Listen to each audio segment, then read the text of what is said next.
The rain had not stopped for 3 days in Geneva. The city, usually pristine and orderly, now looked as though the heavens had chosen it for punishment. Drops struck the pavement like tiny hammers, filling the night with an unending rhythm. Inside the glass and steel headquarters of the International Security Council, lights glowed long past midnight. Few dared linger this late, but one man moved like he belonged to the darkness itself, former intelligence strategist. 42 years old. A man who once had access to the most classified networks of NATO, and who vanished from public service 5 years ago under circumstances so clouded that even whispers had been silenced. Now he was back, slipping into the deserted corridors of a building guarded by layers of biometric locks and surveillance AI. His badge still worked. That alone should have been impossible. Hale moved with calculated urgency, coat dripping rain, jaw clenched. In his left hand he held a slim encrypted drive. In his right, a keycard that should have been revoked years ago. He reached the archive chamber, a circular vault beneath the council chambers, reserved for data too volatile to remain on any online system. The heavy doors recognized him, hesitated, then slid open with a reluctant groan. Rows of transparent data pillars stood like frozen monoliths, glowing faintly blue. Each one contained petabytes of intelligence, black ops reports, covert treaties, failures buried under red tape. Hale knew exactly which file he wanted. He walked straight to Pillar 7, Section Delta. His heart hammered as his eyes traced the file named. He whispered, almost in disbelief, "So it's real." His hands shook, but he steadied them long enough to extract the file into his drive. As soon as he did, the entire room pulsed red. An alarm cut through the silence. Hale's jaw tightened. Damn it. Above, security teams stirred. Within 90 seconds, armed units would descend. He had one way out, the maintenance chute leading to the old metro lines, abandoned after the council had expanded the compound. He sprinted. Boots pounding. Red lights flashing across the chamber walls. He slammed open the chute hatch and dropped into the darkness, the sound of boots and gunfire already echoing behind him. The metro tunnel smelled of rust and stagnant water. Hale splashed through the shallow flood, heart hammering. He pressed his comm earpiece, static buzzing before a voice crackled through. "David. You're alive?" It was Elena Vargas, investigative journalist, his only ally left in a world that had buried him. "I have the file," Hale rasped. "It exists. Dominion protocol is not a myth." "Careful," Elena warned. "They'll hunt you the moment they know what you took. Do you even know what's inside it?" Hale paused under the flickering light of an emergency lamp. He glanced at the drive in his hand, black, unmarked, harmless to the eye, yet heavy with secrets. "I don't need to know yet," he said. "The fact it exists is enough. Dominion is real. And if what I suspect is true, it changes everything." Above them, sirens wailed through Geneva's sleepless night. At the same hour, half a world away, in a skyscraper overlooking Shanghai, a man in a tailored suit poured himself a glass of amber scotch. A name whispered only in backrooms, a financier whose power stretched beyond governments. He swirled the drink, eyes fixed on the digital map displayed across his wall, a global web of red markers blinking in subtle rhythm. A phone rang. He answered without haste. "It's Hale," the voice on the other end reported. "He has the file." Kessler smiled faintly. "Good," he said. "Let him run. A man who steals fire always thinks he controls it. But fire consumes everything it touches." He raised the glass, watching the amber liquid catch the light like a small sun. "And Hale," he whispered, almost as if the man could hear him across the oceans, "is already burning." Far below Geneva, Hale pushed deeper into the tunnels, unaware that his every step had already been anticipated. The game of Dominion had begun. The tunnels beneath Geneva stretched like the veins of a dead beast, long, twisting, suffocating. David Hale's footsteps splashed through ankle-deep water as he pressed onward, pulse racing. Every turn felt like a trap. The wall seemed to close in, dripping rust and shadows. He pressed 2 fingers to his earpiece again. Elena, patch me an exit route. I can't stay down here long. Static answered. Then her voice broke through, hurried, hushed. I'm trying. Half the city surveillance just went dark. Someone's rerouting the feeds. That's not possible, Hale muttered, slowing his pace. Unless, he stopped. Above him, a faint metallic screech echoed, like steel claws dragging along a rail. He glanced upward at the grated ceiling. Shapes moved. Quick! Silent, not council security, something worse. He ducked into a side tunnel just as a drone squadron zipped overhead, red lights sweeping the darkness like a predator's gaze. Compact, lethal, with weapon ports that glimmered faintly. These weren't police drones. They were military-grade, untraceable, off the books. Hale's breath fogged in the stale air. His fingers tightened around the encrypted drive in his pocket. Elena, he whispered, they've deployed private assets. Kessler's already here.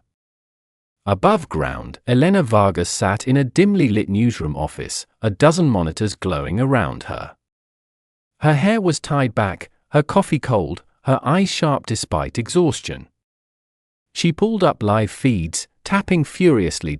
On one monitor, Geneva's street cams. On another, encrypted chatter she'd hacked from private satellites. And then, she froze. A name. A code name, buried in the drone operations metadata. Her stomach dropped. Cerberus wasn't supposed to exist. It was an autonomous strike unit designed by Black Budget Labs, never acknowledged, never confirmed. A hunter-killer system that answered not to governments, but to whoever paid enough, and now it was circling Hale. Elena to Hale, she hissed. Listen carefully. Those aren't just drones. That's Cerberus. They'll cut every exit until you choke. You need to disappear before the grid locks down. Hale didn't respond immediately. His eye scanned the tunnel, the shadows stretching endlessly. Disappear, or fight. Meanwhile, in Shanghai, Victor Kessler reclined in his chair as reports streamed in across his giant digital wall. His assistant, a tall woman in her 30s with an expression carved from stone, approached with a tablet. The file is still in Hale's possession, she said. Cerberus has engaged, but what? Kessler's voice was smooth, unhurried. Hale isn't just running. He's predicting their routes. He's been one step ahead since he vanished 5 years ago. It's almost as if he knew Cerberus existed. Kessler's lips curved into a faint smile. He sipped his scotch, the ice clinking softly. Good. Let him survive the first wave. It will make him confident. And confidence is the sweetest poison of all. Back in the tunnels, Hale pressed his back to the wall as a drone hovered past, its lens scanning, whirring. The red beam swept across his boot, paused, then moved on. Hale exhaled slowly, then pulled something from his coat pocket, a small EMP device, handmade, crude but effective. He tapped it against the wall, the light blinking faintly. All right, he muttered to himself. Let's see if ghosts can still bite. He rolled the device into the water. The moment it detonated, the tunnel went black. Drones above sparked, shuddered, then dropped like dying insects. Sparks hissed across the water for a heartbeat, silence. Then came the second wave from deeper in the tunnels, heavy metallic footsteps. A shape emerged, taller than a man, armored like a machine, eyes glowing with cold blue light. A Cerberus ground unit. Elena's voice screamed in his ear. David, run. That's not just surveillance, it's execution. Hale's jaw tightened. He drew his pistol, the metal cold against his palm. He knew it wouldn't stop the thing. But it might buy him seconds. The Cerberus unit spoke, its voice mechanical, layered, inhuman. Asset, Hale, David. Classified rogue. Termination authorized. It raised its weapon. The tunnel flashed with fire. In the chaos of bullets and sparks, Hale ducked, rolling behind a concrete pillar. Dust filled his lungs, his ears ringing. He checked his weapon, one clip left. Barely enough. He gritted his teeth. Elena. Open me a door. Now. Her fingers flew across keyboards, her voice trembling. There's an old service shaft, 200 meters east. If you survive that long, Hale didn't wait for her to finish. He sprinted, boots pounding water, bullets ricocheting like thunder in a coffin. The Cerberus unit gave chase, relentless, precise, unstoppable. He turned a corner and saw it, a rusted ladder leading up into darkness. He climbed, each rung slick with condensation, the machine's footsteps growing louder below. As he reached the top, the hatch resisted. Rust. Age. Panic surged. He slammed his shoulder against it, once, twice, 3 times. The hatch gave way.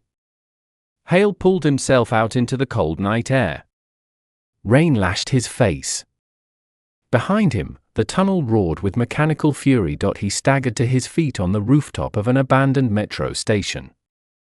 The city spread out before him, lights shimmering under the storm. He clutched the drive to his chest, breathing hard. Elena, he whispered. I'm here, she answered. They won't stop. Dominion's bigger than I thought. Kessler isn't just protecting it. He's using it. Far across the rooftops, a red light flickered. A drone lens, watching the hunt, was far from over. The rain on Geneva's rooftops hissed like oil on fire, masking the sound of David Hale's ragged breathing. He crouched low behind a broken ventilation unit, his trench coat heavy with water. Across the street, the red glow of the surveillance drone pulsed steadily, unblinking, like the eye of some ancient predator. He pressed his earpiece. Elena, I need exfil. I can't keep playing cat and mouse with machines that don't sleep. Her voice came back, tight, urgent. There's a safe house 2 blocks from your location. But listen carefully, David, it's not mine. It's one of yours. My. Hale froze. His mind traced old networks, old betrayals. Elena, all of mine burned with me 5 years ago. Not all, she said. Someone kept the flame alive. Someone who knew you'd come back. Hale's chest tightened. He didn't like mysteries that involved his past. But he had no choice. He slipped into the shadows, moving fast, every sense sharpened by the predator's gaze at his back. The safe house was a nondescript building wedged between a shuttered bakery and a neon-lit bar. Its door bore 3 locks, each coded with patterns Hale recognized instantly. Old spycraft. Old fingerprints. He entered cautiously, gun raised. The air smelled of dust and disinfectant. A single lamp glowed in the corner, casting long shadows across a Spartan room. Maps pinned to the wall. Strings of red connecting cities across the globe. A corkboard filled with photographs of generals, bankers, and politicians, and in the center of it all, a face he knew too well, his own. Pinned beside his were sketches of drones, files labeled Cerberus, and a single name scrawled across the top in ink so dark it bled into the paper. Hale's pulse quickened.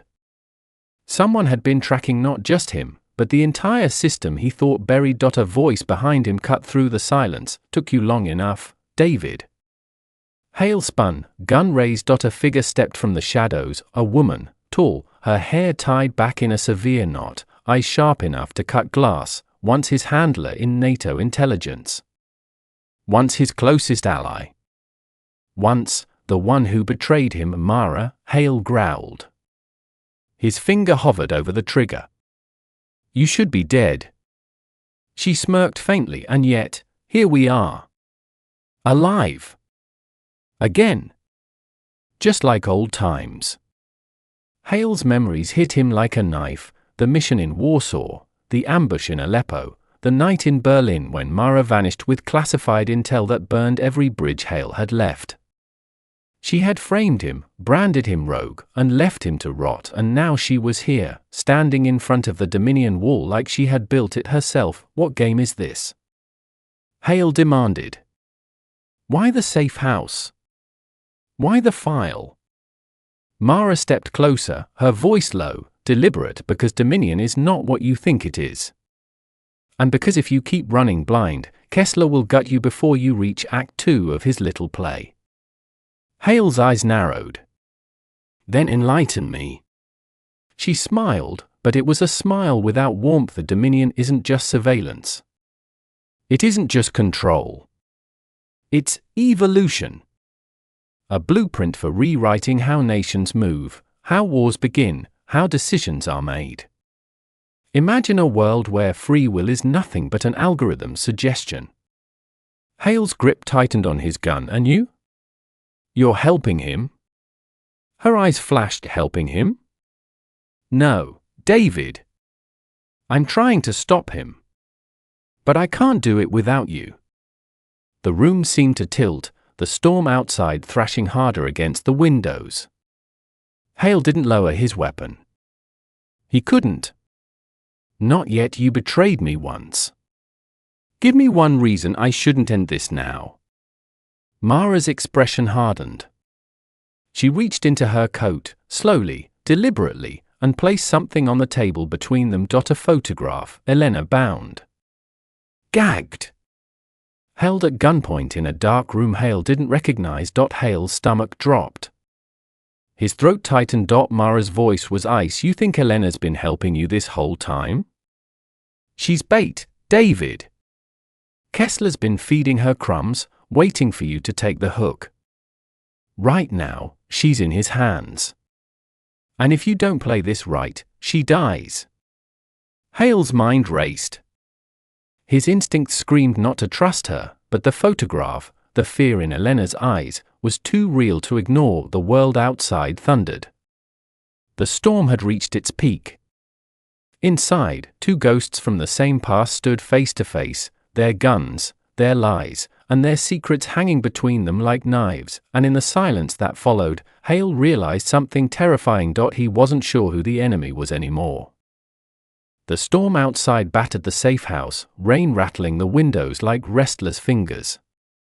Inside, the silence between David Hale and Mara Voss stretched thin as wire.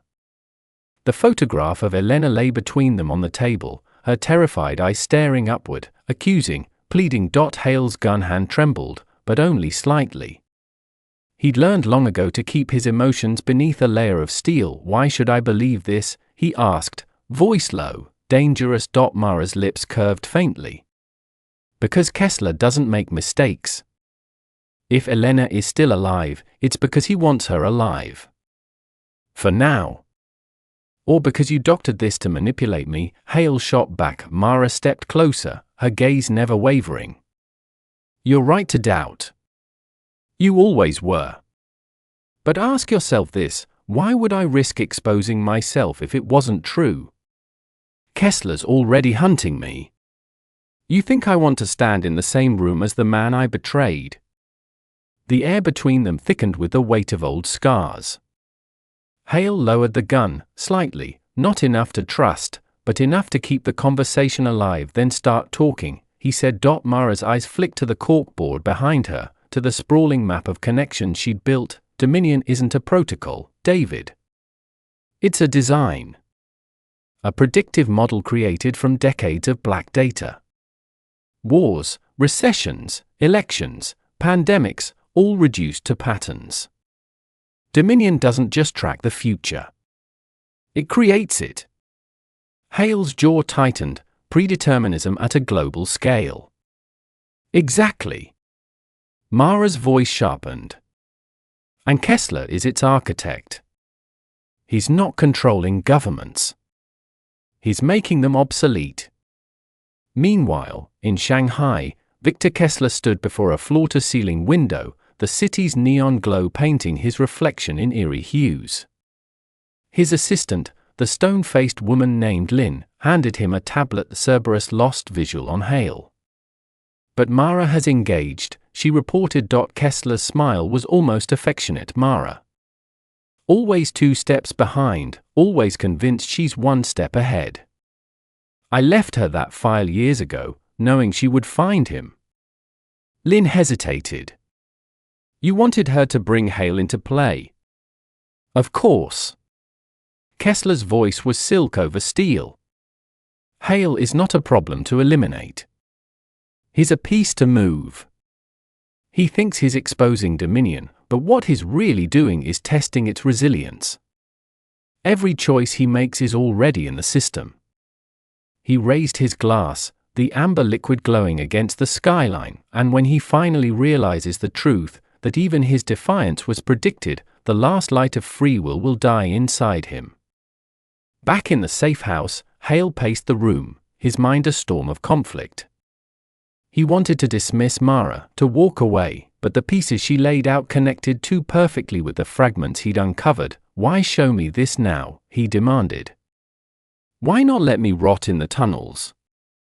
Mara leaned against the wall, arms crossed.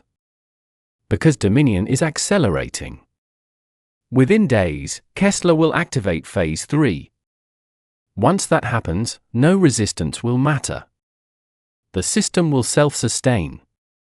Leaders will obey directives without realizing they're not their own.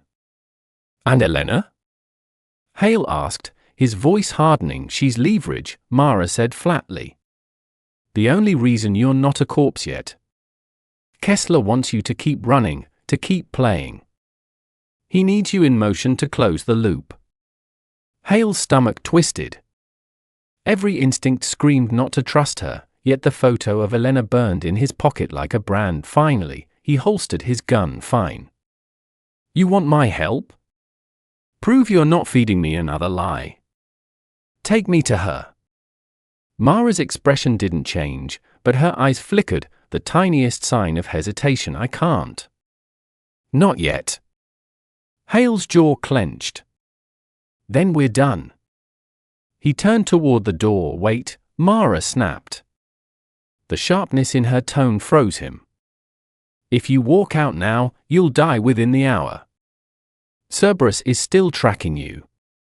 You might have slipped once, but they don't lose targets. The only reason you're still breathing is because I've been feeding them false signals. Hale stopped cold. Slowly, he turned back. You're inside their system. Mara nodded. Barely. But it won't hold. We have to move before the loop resets. At that moment, Elena Vargas stirred in a darkened chamber somewhere far from Geneva. Her wrists were bound, her throat dry, her head aching. The room smelled of iron and cold stone. A figure approached, a man in a lab coat, face obscured by shadow. He adjusted the camera mounted in the corner, its red light blinking alive. Elena Vargas, he said softly, his accent faint but precise. You've been chasing the truth. Allow me to show it to you. He pulled down a screen, flicking it on. Data cascaded across it, maps, probabilities, predictions that shifted in real time. Elections. Assassinations. Stock crashes. Every event precise to decimals. This, the man whispered, is Dominion. And you will deliver a message to your friend Hale. Free will is an illusion. His, yours, everyone's. The screen glowed brighter, and in that glow Elena saw her own name appear under a column titled, Next Target, Influence Level, Critical. Her breath caught. No. Back in Geneva, Hale stood by the window, rain streaking down the glass, his fists clenched. Mara waited, watching him, weighing his every move. Finally, he spoke, his voice a low growl. If Elena's in Kessler's hands, then he made his first mistake. Because I'm coming for her. Mara tilted her head. And if Dominion already knows you will. Hale's eyes hardened. Then let's see what happens when a ghost breaks the script. The thunder outside cracked like the sound of a war beginning. Rain fell in sheets over the city, hammering against the high-rise windows of Daniel's temporary safe house. He sat alone at the table, the lamp above him casting a dim golden circle across scattered maps, encrypted phones, and dossiers. His fingers drummed restlessly against the edge of a steel briefcase that contained the device stolen from Armitage's convoy. For days, Daniel had been running on adrenaline, piecing together fragments of intel while dodging Dominion's hunters. He had cracked only part of the encryption on the drive inside the device, but what he saw terrified him: schematics of communication arrays, coded directives that hinted at satellite networks being hijacked. The Dominion wasn't just controlling politicians, they were laying the groundwork for complete global surveillance. Yet what haunted him most wasn't the technology. It was the feeling, gnawing at him, that he was being watched. Every shadow felt heavier, every silence deeper. A faint buzz pulled him from his thoughts. The burner phone on the desk vibrated once, then stopped. Daniel frowned. The protocol with his contact, Marlowe, was clear: 3 rings, then silence, then a coded message. This wasn't it. He lifted the phone anyway. No number displayed. Just 2 words flashed across the screen before the device fried itself into black nothingness. Daniel froze.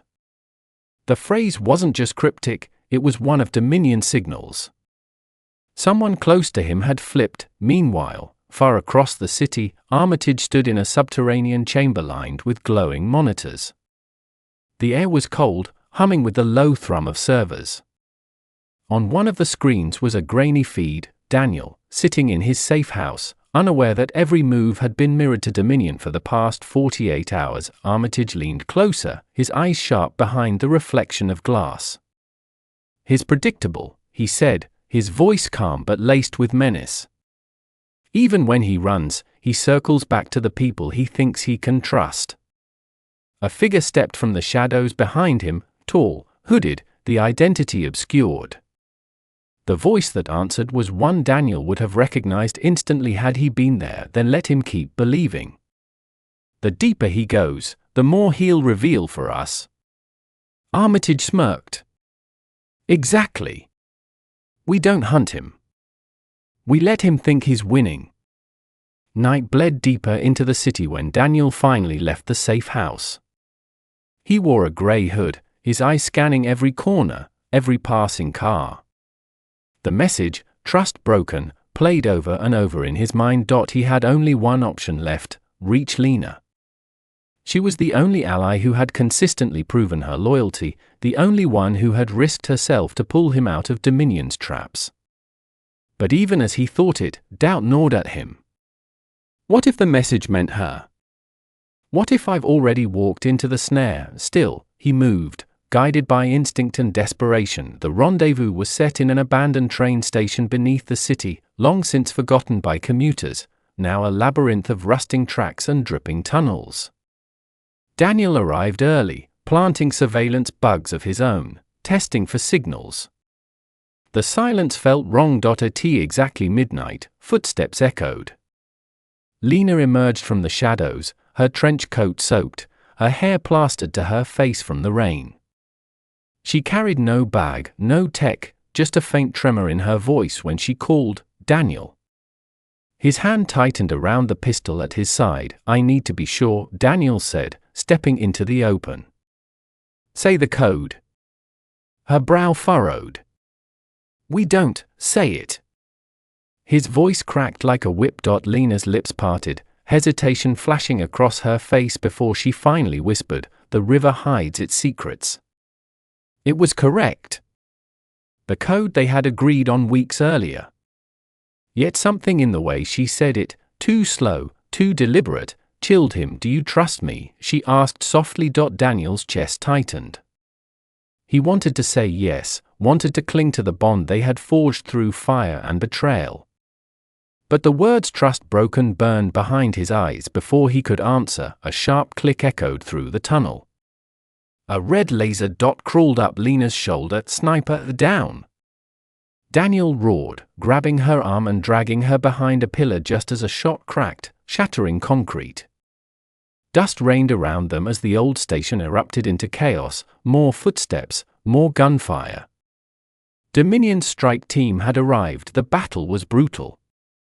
Echoes of suppressed gunfire ricocheted through the cavern, shadows darting between rusted train cars. Daniel and Lena fought back to back, returning fire with precision. For every agent that fell, 2 more pressed forward. Who gave us up? Daniel hissed between bursts of fire. Lena's jaw tightened. Does it matter now? But it did matter. Every second, the thought coiled tighter around Daniel's mind. If Dominion already knew their exact location, then Lena's presence wasn't a coincidence, it was orchestration. And when the smoke finally cleared, when the last Dominion soldier lay unconscious or dead, Daniel caught it, Lena's hand brushing quickly over her ear, as if silencing a hidden comms device. Too quick, too subtle. But he saw it. He raised his weapon. She froze. Daniel, her voice trembled, genuine or feigned, he couldn't tell. It's not what you think. He shook his head, rage and heartbreak twisting inside him. I don't know what to think anymore. For a long moment, silence stretched between them, heavy as a verdict. Then, from the shadows of the tunnel, a slow clap echoed. The sound was calm, deliberate, mocking. Armitage stepped forward, his presence commanding, his smile thin as a blade. Well done, Mr. Rains, he said smoothly. You've brought us exactly what we wanted. Daniel's stomach dropped. Behind him, Lena lowered her head. The betrayal was no longer silent. It was complete. The echo of Armitage's slow, deliberate clapping still lingered in the damp tunnel air. Daniel's grip on his pistol tightened, the tremor in his hand betraying the storm inside him. Across from him, Lena stood rigid, her face pale under the flickering emergency lights, her silence louder than any denial. Armitage's polished shoes crunched over gravel as he approached, flanked by 2 Dominion operatives in black tactical gear. His presence seemed to bend the air, commanding authority without raising his voice. You've been running a long time, Daniel, Armitage said, his tone almost paternal. But even the sharpest prey eventually circles into the hunter's snare. Daniel aimed his weapon at Armitage's chest. One step closer, and you'll find this prey still has teeth. Armitage's smile didn't falter. He tilted his head toward Lena. You see, the tragedy here isn't your defiance. It's that you trusted the wrong person. Daniel's jaw clenched. He wanted to deny it, wanted to believe Lena had been forced, coerced, but her silence, her lowered eyes, screamed the truth he didn't want to face. Say it, Daniel growled, turning to her. Tell me you didn't sell me out. Lena's lips trembled. For a second, her eyes glistened with something human, regret, perhaps, or shame. Then she whispered, I didn't have a choice. The words hit Daniel harder than any bullet. Enough sentimentality. Armitage cut in smoothly, his voice slicing the moment apart.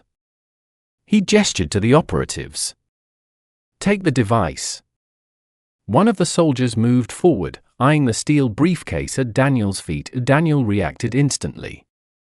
He kicked the briefcase behind him, sending it skidding into the shadows, then fired 2 sharp shots. The soldier dropped before he could even raise his weapon. The tunnel erupted in chaos, gunfire flashed in the dark. Daniel dove behind a rusting pillar, his heart hammering as bullets chipped the stone. He fired back, methodical, precise, dropping another operative. But he was outnumbered, pinned, and the walls seemed to close in tighter with every second. Lena's voice rang out through the chaos. Daniel, stop! They'll kill you. Daniel's laugh was bitter, broken. And you were supposed to save me. Armitage, calm amidst the storm, raised a hand. His men ceased fire at once. Silence fell, broken only by the hiss of steam escaping broken pipes. Daniel crouched low, gun trained forward, his chest heaving. He expected a kill shot. Instead, Armitage's voice slithered through the darkness. You misunderstand, Mr. Rains. If we wanted you dead, you'd already be a memory. Dominion doesn't waste assets. Daniel's eyes narrowed. Assets. Armitage stepped forward, his reflection glinting in the puddled floor. You've proven resourceful, resilient. More importantly, you've proven you can see the world as it is, not as the sheep are told it is.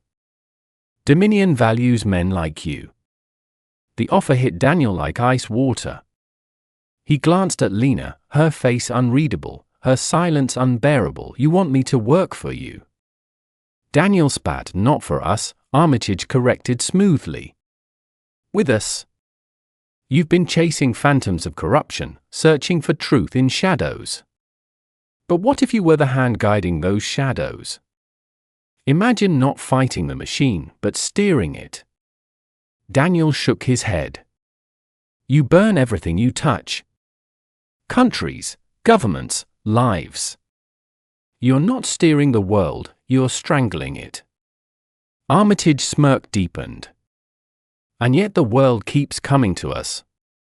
Because power isn't about morality, Daniel. It's about inevitability. Before Daniel could respond, Lena stepped forward, her voice raw. Stop this, Armitage. He's not one of you. He never will be. For the first time, a flicker of irritation crossed Armitage's face. Careful, Lena.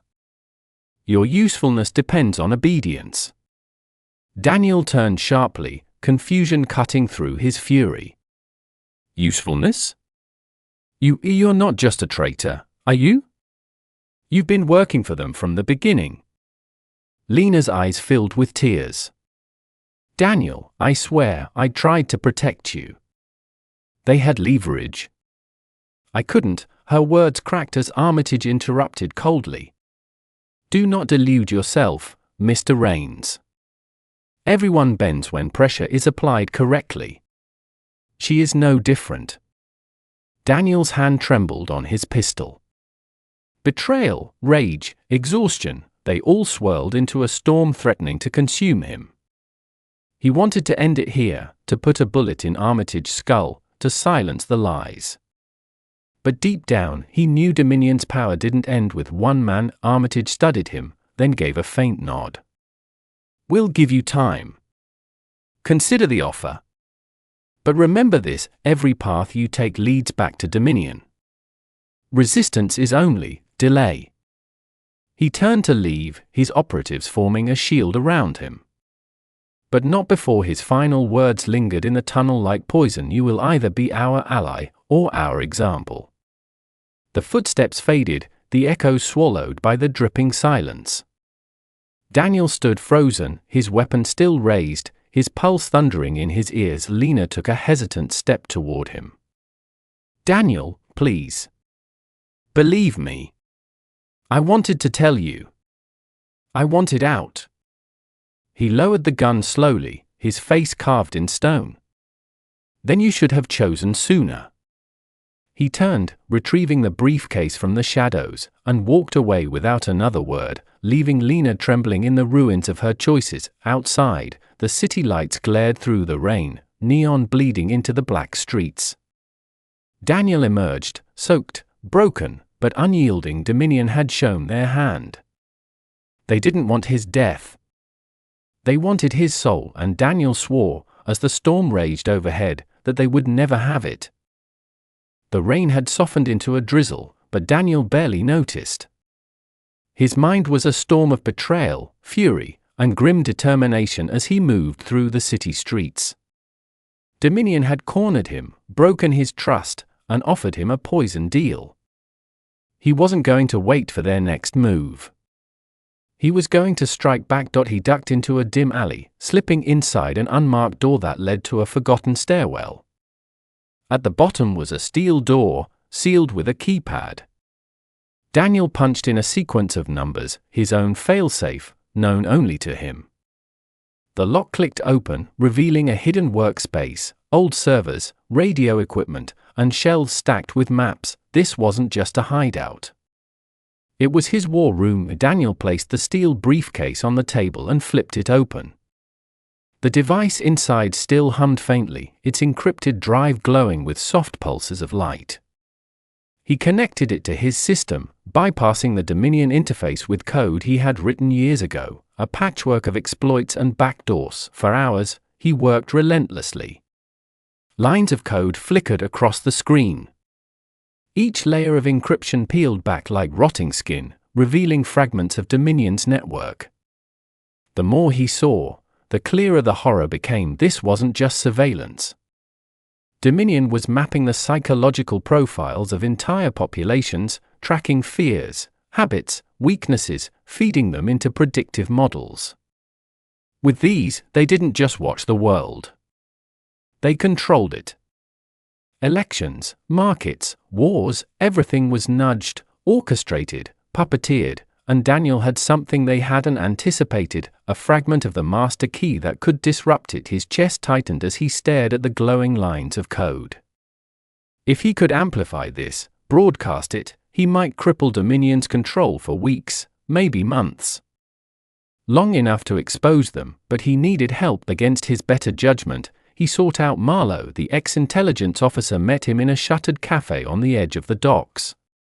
The smell of mildew hung heavy, and the only light came from a flickering bulb overhead. Marlowe was older now, grey stubble lining his jaw, but his eyes were sharp as ever. "You look like hell," Marlowe muttered as Daniel slid into the booth. Daniel cut to the chase. "Dominion's bigger than we thought. They're not just pulling strings, they're rewriting the entire script. And I've got a piece of their playbook." Marlowe raised an eyebrow. "And you want me to do what, exactly?" "Paint a target on my back too." Daniel leaned in. "I want you to help me leak this. Broadcast it wide, media, governments, underground networks. Blow their shadow into the light." Marlowe was silent for a long time. Finally, he exhaled slowly, shaking his head. "You don't get it, do you? I've seen what happens to people who try to fight Dominion with truth. They vanish. And if they don't, the truth itself gets buried, twisted, weaponized against them. They control the narrative, Daniel. Always have." Daniel's fist clenched on the table. "Then we change the rules. We don't just drop truth. We drop chaos. Hit them where they can't spin it fast enough." Marlowe studied him, his weathered face unreadable. "You sound like them." Daniel's voice dropped, raw. "I'm nothing like them. But if I have to use their playbook to burn them down, so be it." Later that night, back in the war room, Daniel uploaded the corrupted key into a transmitter. The screens lit with cascading data, Dominion's networks flashing like constellations. He was ready to flip the switch when his monitors flickered. An intrusion. Lines of foreign code bled into his system, red against blue. Dominion was inside, clawing through his firewalls with surgical precision. Daniel's pulse spiked. He ripped cables, rerouted signals, fought them back with every ounce of skill he had. Sweat dripped down his temple as his fingers flew across the keyboard. Then, a voice crackled through the speakers.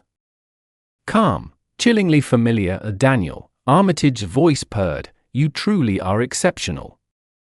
But do you really believe we wouldn't anticipate this?"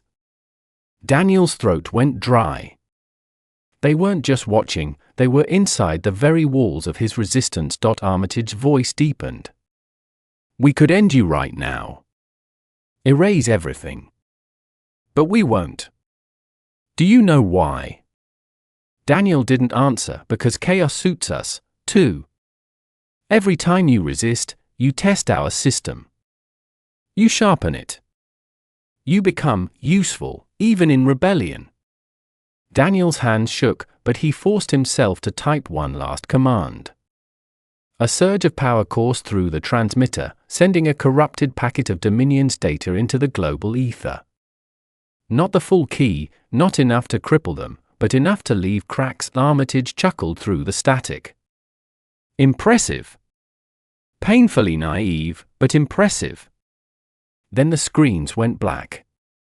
The war room hummed with silence. Daniel sat there, chest heaving, staring into the dark glow of his failure.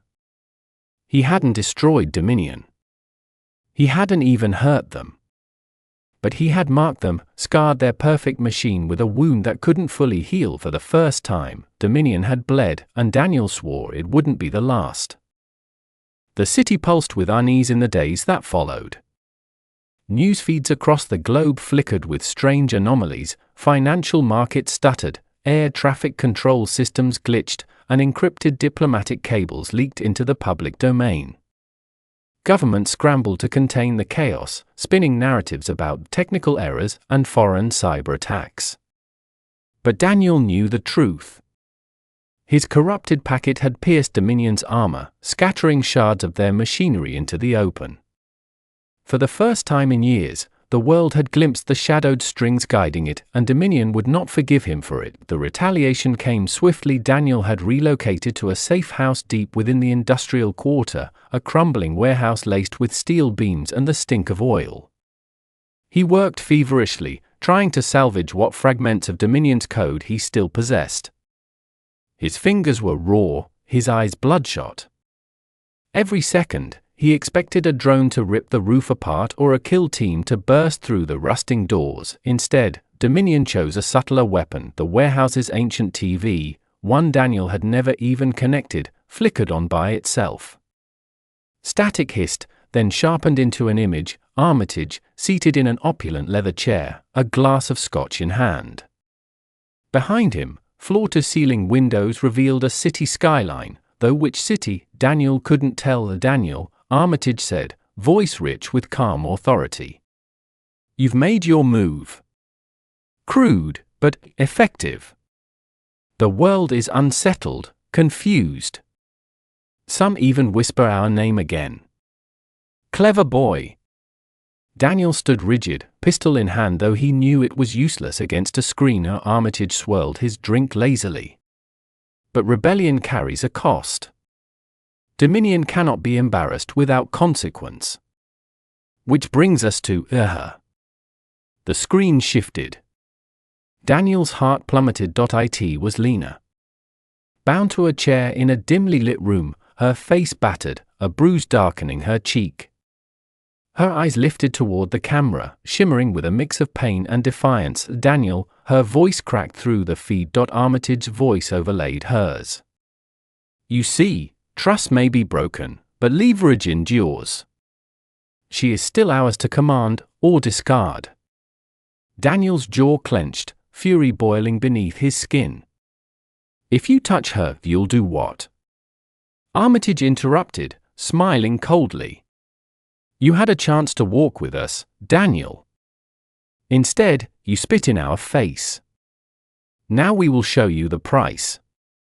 The screen cut to black. That night, Daniel's world narrowed to a single point of focus, Lena. Betrayer or not, she was in Dominion's grip, and leaving her there wasn't an option. He dug into every contact, every fragment of data from the corrupted key. Hours bled into dawn as he traced signals, triangulated locations, chased digital ghosts. At last, he found it, a Dominion black site hidden beneath a corporate research lab on the outskirts of the city. A fortress. He armed himself lightly, a silence pistol, a combat knife, and explosives rigged from scavenged supplies. Stealth would be his only ally. The lab loomed like a steel monolith in the night, its perimeter lit by harsh floodlights. Daniel moved like a shadow, scaling fences, disabling cameras with EMP darts. The guards patrolling above never saw him slip inside. The corridors were sterile, humming with fluorescent lights. He moved quickly, silent and precise, his pistol spitting only whispers. Dominion soldiers crumpled in silence as he pressed deeper. At last, he reached the lower levels. Behind a reinforced glass wall, Lena sat bound, just as she had appeared on the screen. Her head lifted weakly as he entered. Daniel, her voice was hoarse, breaking. He pressed a hand to the glass. Relief surged through him, but warred with suspicion. Was this another trap? Before he could act, alarms blared. Red lights bathed the corridor. Dominion's response had begun. The intercom crackled. Armitage's voice filled the chamber, predictable to the last breath. You couldn't resist, could you? Always chasing the ghost of loyalty. Doors slammed open. Armored operatives flooded the hallway, rifles raised. Daniel dove into cover, bullets shredding the walls around him. He fired back, moving with lethal precision. Blood sprayed, steel rang, shouts echoed, but there were too many. As he reloaded, Lena's voice cut through the chaos. Daniel! Don't save me. It's me they want. Get the device out. His mind fractured. Save her, or save the mission. Every instinct screamed at him to fight, to drag her out no matter the cost. But her words carried weight, sharp as a blade. If he stayed, he risked losing everything. The operatives closed in, their boots pounding, rifles leveling. Daniel's eyes locked with Lena's through the glass. Tears streaked her bruised face. She mouthed two words, "Run, Daniel." The choice ripped through him like fire. He threw down a flash grenade, the corridor erupting in blinding light. In the chaos, he slipped into the ventilation shaft, his body trembling with rage and grief as the sounds of Dominion's fury echoed behind him. By the time he reached the surface, the lab burned with alarms. Helicopters circled overhead. He vanished into the night, smoke and fire at his back. Dominion had struck back. And though he had survived, Daniel knew the truth: he hadn't won. He had only bought himself more time, and Dominion would use Lena to drag him into the next game. The night after the failed rescue, Daniel sat alone in the gutted skeleton of an abandoned church. Rain drummed through holes in the roof, dripping into puddles that reflected the fractured light of candles he had lit along the broken pews. The steel briefcase sat in front of him, the hum of the device inside a constant reminder of both hope and failure. He had Lena's voice etched into his skull: "Run, Daniel." The weight of leaving her behind gnawed at him, clawing through the edges of his sanity. He whispered into the emptiness, "I'm not leaving you to them. Not forever." But he knew brute force wouldn't work. Dominion had anticipated every step, every move. They were a hydra, cut off one head, and another emerged. If he wanted to win, he couldn't fight them on their terms. He had to outthink them. That was when it struck him. Dominion thrived on control, of information, of people, of fear.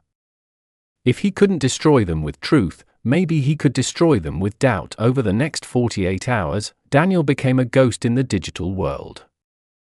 Using fragments from the corrupted key, he seeded Dominion's networks with poisoned data, carefully forged communications implicating their own operatives in treachery.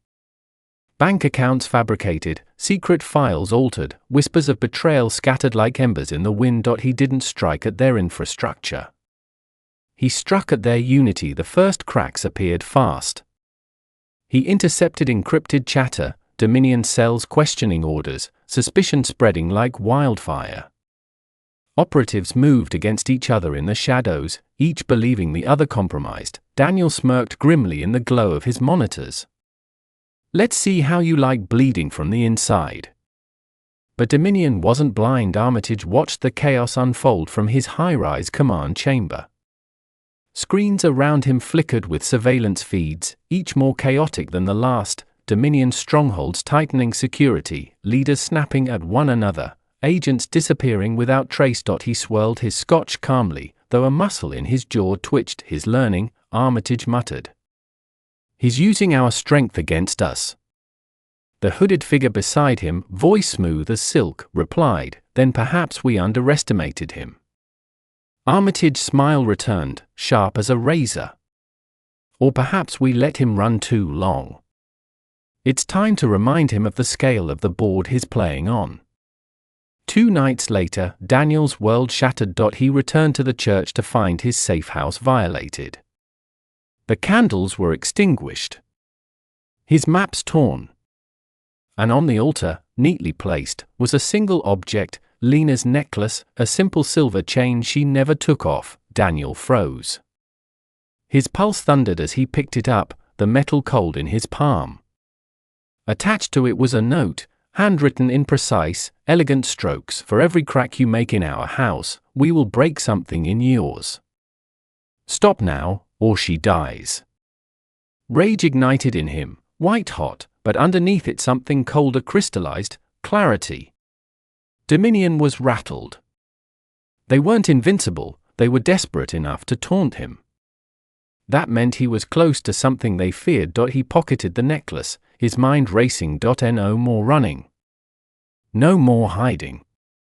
If Dominion wanted to play God, then he would make them bleed in front of their own worshippers. His chance came quicker than expected. Through a fragment of intercepted data, Daniel discovered Dominion's next summit, a secret gathering of its inner circle in a fortified skyscraper downtown, disguised as a corporate gala.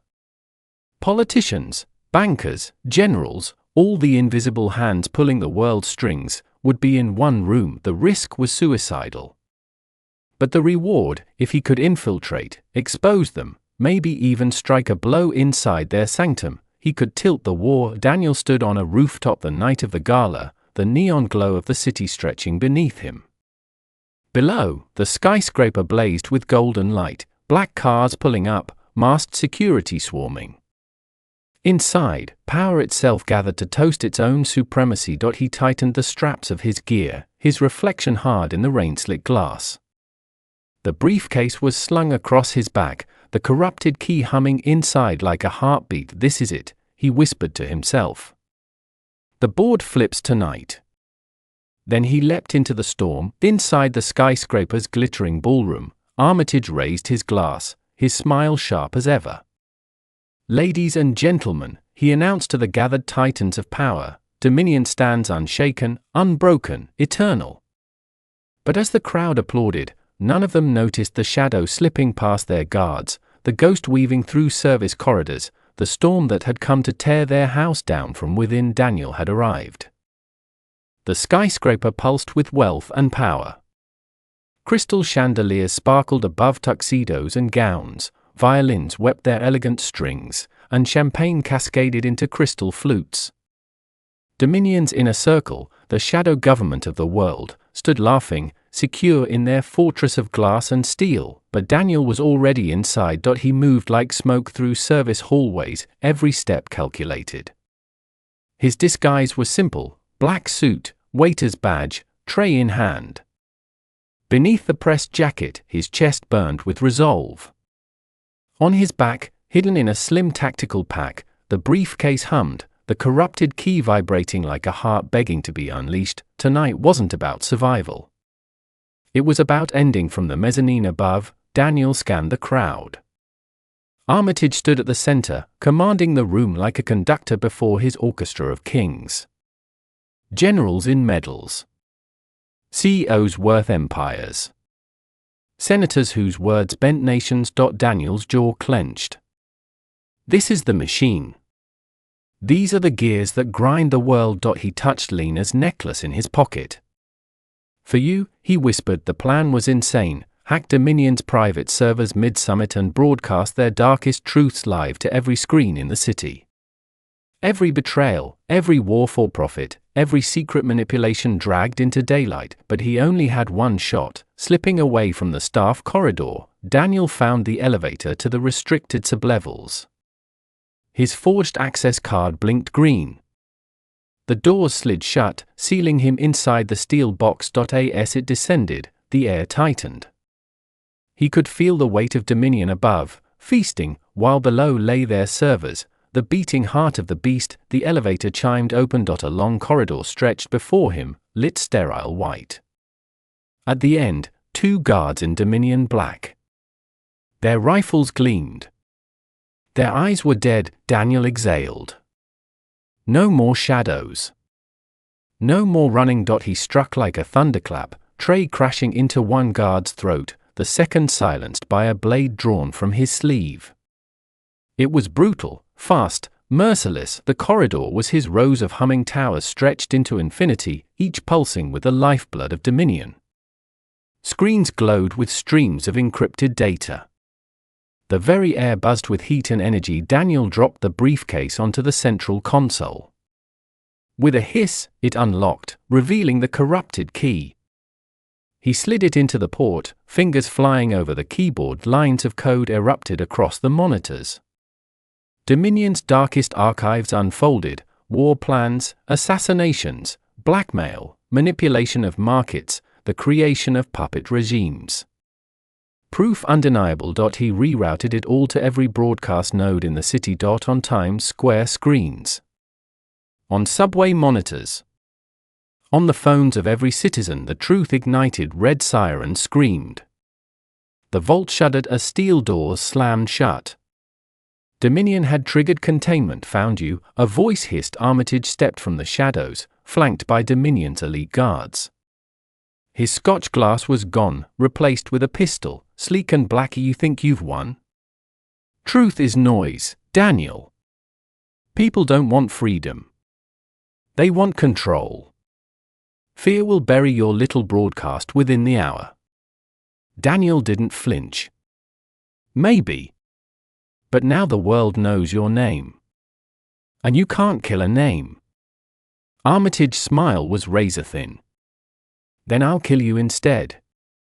Gunfire tore through the vault. Daniel dove behind the console, bullets shattering glass and sparks erupting from servers. He rolled, fired back, dropping one guard. Smoke and chaos filled the chamber. He fought like a man with nothing left to lose, every move vicious, efficient. A rifle torn from an enemy's hands. A knife slammed into another's chest. Blood painted the servers, but Armitage kept coming, cold, relentless, each shot meant to kill. Finally, the two men collided. Fists and fury in the flashing red gloom. Armitage was strong, trained, brutal. But Daniel's rage was purer. Every strike carried Lena's face, every blow the weight of the stolen years. The fight ended with Daniel driving Armitage's own pistol under his jaw. You'll never stop us, Armitage spat, blood on his teeth. Daniel's voice was ice. Maybe not. But tonight, you bleed. The shot echoed like judgment. Armitage fell. The servers were burning now, Dominion's heart collapsing under its own panic. Daniel sprinted through the inferno, alarms shrieking, sprinklers hissing steam. The skyscraper was crumbling around him. He burst onto the rooftop just as the first police sirens wailed below. Helicopters swarmed the skyline. Searchlights cut through the rain. Daniel stood tall, breathing ragged, the city's neon glow washing over him. In his pocket, Lena's necklace was warm against his palm. The broadcast still played on screens across the city. Dominion's crimes were out. The people had seen. The fire had been lit, but he knew this was only the beginning. Dominion would rise again, fractured but not destroyed. The war wasn't over. Daniel lifted his face to the storm and whispered, "Then let it come. I'll be waiting." Lightning split the sky, and the world, for the first time in decades, trembled at the truth.